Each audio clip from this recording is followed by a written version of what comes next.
Continuamos con el estudio de los libros históricos.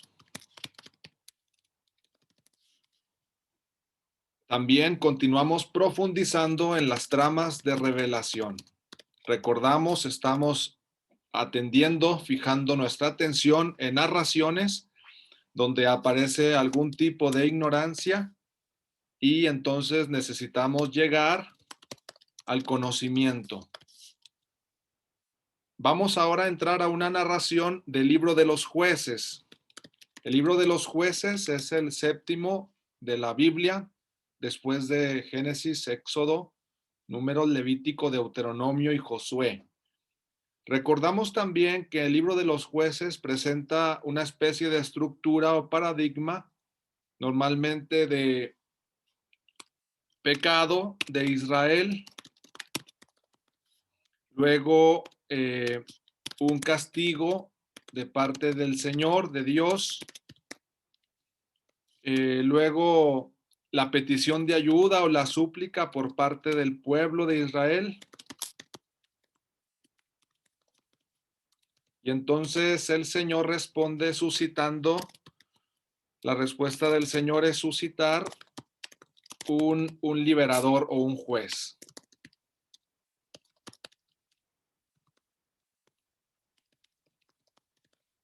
En este caso toca el turno de fijarnos en la figura de Gedeón. Gedeón aparece o su historia se narra a partir del capítulo 6 del libro de los jueces, a partir del capítulo 6. Dice allí en esta ocasión, con respecto al pecado de Israel, dice que los israelitas hicieron lo que el Señor reprueba. No se especifica exactamente qué. Y dice el Señor los entregó a Madián por 7 años. Aquí el castigo de Dios es entregarlos a Madián por 7 años. Ahí vamos fijándonos, hay que abrir la Sagrada Escritura, hay que tenerla a la vista, a la mano en el capítulo 6 del libro de los jueces. Luego se extiende allí una explicación de lo que sucedió en esos 7 años o de lo que está pasando al final de esos 7 años quizá. Dice que el régimen de Madián fue tiránico. Para librarse de él, los israelitas tuvieron que valerse de las cuevas, de los montes, las cavernas y los refugios. Dice que cuando los israelitas sembraban, los madianitas, los amalecitas y los orientales venían y los atacaban. Y así sucesivamente se narran diversas opresiones que sufrió Israel. Luego ya en el versículo 7 dice que entonces los israelitas pidieron ayuda al Señor. Esto viene en el versículo 7 del capítulo 6 del libro de los jueces. Y cuando los israelitas suplicaron al Señor por causa de Madián, el Señor les envió un profeta a decirles. En este caso, se esperaría que se suscite un juez, un liberador, pero antes, en el caso de Gedeón, aparece un profeta. Un profeta, ahí ustedes pueden seguir también su texto en la Sagrada Escritura. El profeta no tiene nombre en este caso y dice que da un mensaje. Así dice el Señor Dios de Israel: yo los hice subir de Egipto, los saqué de la esclavitud, los libré de los egipcios y de todos sus opresores. Los expulsé ante ustedes para entregarles sus tierras y les dije: yo soy el Señor su Dios. No adoren a los dioses de los amorreos en cuyo país van a vivir, pero ustedes no escucharon mi voz. Aquí de alguna forma se explica en qué consistía el pecado de Israel que no se había mencionado anteriormente. Parece ser que adoraban a los dioses de los amorreos, como se dice en el versículo 10, y se clarifica esta situación. De repente, ya sin más, desaparece el profeta y dice: el ángel del Señor vino y se sentó bajo la encina de Ofrá. Normalmente cuando hay narraciones en las que aparece un ángel, la aparición o venida de un ángel inicia una trama de revelación. ¿Por qué? Porque inmediatamente se suscita en el lector la inquietud si el ángel será descubierto, porque en este caso va a entablar un diálogo con otro personaje, un personaje humano, y entonces surge la expectativa de si logrará descubrirse. Entonces, una trama de revelación por excelencia es cada vez que aparece o viene un ángel del Señor. Dice que se sentó bajo la encina de Ofrá, propiedad de Joás de Abiezer, mientras su hijo Gedeón estaba limpiando a escondidas el trigo en el lagar para que los madianitas no lo vieran. Hace su aparición un personaje llamado Gedeón. Entonces uno cree o espera que haya una relación entre el ángel y este personaje. El ángel del Señor se le apareció y le dijo: el Señor está contigo, valiente. Esto es lo primero que le dice el ángel del Señor a Gedeón. Hacemos más pequeña esta letra y ahora hacemos más grande aquí para indicar en lo que estamos explicando. Las primeras palabras que le dirige el ángel del Señor a Gedeón son estas: el Señor está contigo, valiente, lo que se denomina una fórmula de la presencia. Gedeón respondió, empieza entonces un diálogo entre ambos personajes. Dice en el versículo 13 del capítulo 6, perdón, si el Señor está con nosotros, ¿por qué nos sucede todo esto? ¿Dónde han quedado aquellos prodigios que nos contaban nuestros padres? De Egipto nos sacó el Señor. La verdad es que ahora el Señor nos ha desamparado y nos ha entregado a los madianitas. Gedeón experimenta un sufrimiento y duda de las palabras que le dirige el ángel del Señor. Perdón, si el Señor está con nosotros, ¿por qué nos sucede todo esto? El Señor se volvió a él y le dijo: vete y con tus propias fuerzas salva a Israel de los madianitas. Yo te envío. Gedeón replicó: ¿cómo puedo yo librar a Israel? Precisamente mi familia es la menor de Manasés y yo soy el más pequeño en la casa de mi padre. Entonces las respuestas de Gedeón van oscilando entre duda y ahora también pequeñez. ¿Cómo voy a liberar yo si pertenezco a la menor de las familias de Manasés y también soy el más pequeño en la casa de mi padre? El Señor contestó: yo estaré contigo y derrotarás a los madianitas como a un solo hombre. Nuevamente se repite la frase inicial: yo estaré contigo. Yo estaré contigo, y entonces se acentúa lo que se dijo desde el inicio del diálogo. Esto es importante porque se mantiene una misma palabra de parte del Señor. Gedeón insistió: si ha alcanzado tu favor, dame una señal de que eres tú quien habla conmigo. Aquí tenemos la parte importante de la trama de revelación. Dame una señal tú, de que eres tú quien habla conmigo. Pide, por lo tanto, una señal al ángel del Señor y al mismo Señor que se presentan para asegurarse de que realmente es un ángel o el Señor quien habla con Gedeón. Y no, lo extraño del relato es que no aparece una señal, sino que Gedeón de alguna manera propone la señal, o él mismo va a elaborar la señal que necesita, o dará lugar a que surja la señal que ha pedido. Pero sí es extraño el relato en el sentido de que no espera o no se da una respuesta de parte del ángel.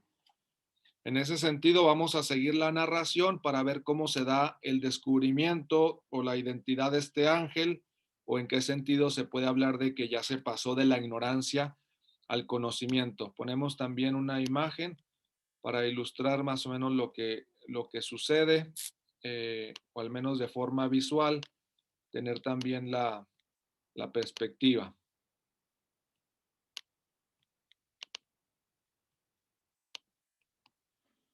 Dice así que Gedeón marchó a preparar un cabrito y unos panes sin levadura con una medida de harina. Colocó luego la carne en la canasta y echó el caldo en una olla. Se lo llevó al Señor y se lo ofreció bajo la encina. En este caso, Gedeón elige preparar o celebrar un banquete con el Señor. El ángel del Señor le dijo: toma la carne y los panes sin levadura, colócalos sobre esta roca y derrama el caldo. El ángel, por su parte, le da instrucciones de cómo va a colocar la carne y los panes. Dice que los coloque sobre la roca y les eche el caldo. Así lo hizo. Esto es muy interesante porque en este caso Gedeón, que había pedido una señal, él mismo ofrece comida, elementos que el ángel le indica cómo debe de prepararlos y ahí se va forjando la narración. No aparece todavía claramente si Gedeón ya descubrió que efectivamente el Señor está hablando con él. Así lo hizo. Vamos en el versículo 21, muy atentos, muy atentas. Entonces el ángel del Señor alargó la punta del bastón que llevaba, tocó la carne y los panes y se levantó de la roca una llamarada que los consumió. En este caso no se comen la carne y los panes, sino que se consumen porque con la punta del bastón toca la carne y los panes y sale una llamarada. Y el ángel del Señor desapareció. Cuando Gedeón vio que se trataba del ángel del Señor, exclamó: ay, Dios mío, que he visto al ángel del Señor cara a cara. Aquí, cuando el ángel del Señor desaparece, entonces es cuando Gedeón dice que descubrió, vio que se trataba, supo que era el ángel del Señor. Por lo tanto, aquí tenemos una señal de las que podríamos denominar o considerar como, vamos a volver al texto escrito.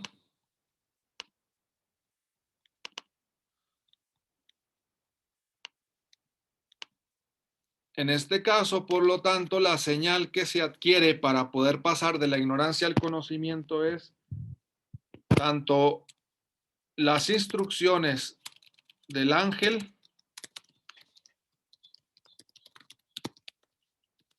la llamarada que consume los alimentos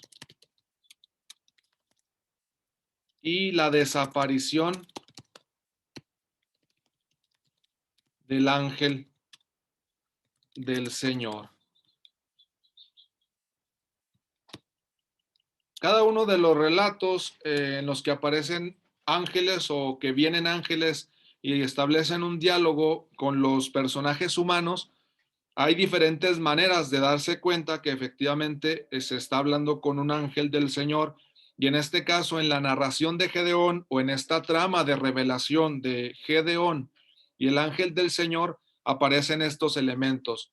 El de los alimentos, vamos a decirlo así, lo que prepara Gedeón, la llamarada que los consume, porque el ángel con su bastón los toca. Por lo tanto, tenemos un elemento de ofrenda, es decir, más que comer o disfrutar de los alimentos que se prepararon, la llamarada da la sensación de que se consumen en un sentido de ofrenda, como otros relatos en los que el fuego consume los alimentos, como sacrificios de comunión, ofrendas, etcétera, en el templo. Aquí están en el lugar donde habita Gedeón, pero da la sensación de que hay un elemento entonces de ofrenda. Es decir, el alimento se puede considerar que no es un alimento común y corriente, sino una ofrenda. Y también los personajes que están ahí no son comunes y corrientes, sino que efectivamente está el Señor. Y la desaparición del ángel del Señor es un fenómeno también interesante, puesto que se genera un reconocimiento cuando, cuando no está, cuando ya no está el ángel. Este fenómeno aparecerá también en la narración del Evangelio según San Lucas de los discípulos de Maús. El reconocimiento del Señor resucitado también vendrá vinculado a la desaparición.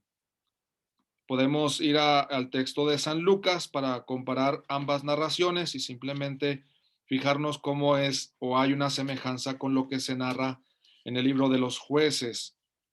Dice: entró para quedarse con ellos, capítulo 24, versículo 29 del Evangelio San Lucas. Y mientras estaba con ellos a la mesa, tomó el pan, lo bendijo, lo partió y se lo dio. En este caso sí se da el pan, no es que se consuma, no hay un fuego.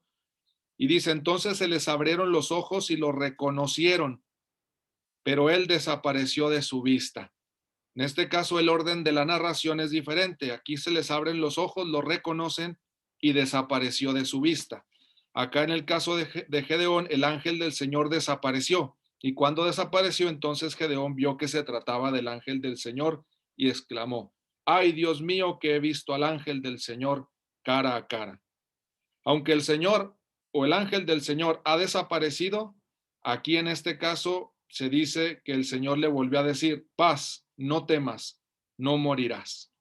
Entonces Gedeón levantó ahí un altar al Señor y le puso el nombre de Señor de la Paz. Hasta hoy se encuentra en Ofrá de Abiezer. Los intercambios entre ángel del Señor y el Señor es muy importante también fijarnos detenidamente en estos cambios que se van dando en la narración, porque ahí es donde el lector va percibiendo efectivamente que más que un ángel del Señor es el mismo Señor, o el Señor que aparece en forma de ángel, o un ángel del Señor que revela ciertas instrucciones como ángel del Señor, y cuando hay palabras que se necesitan decir de parte del Señor y no del ángel, entonces aparecen otro tipo de expresiones, lo cual enriquece sobremanera este diálogo entre el ángel del Señor, el Señor y Gedeón. Seguiremos profundizando en tramas de revelación de los libros históricos.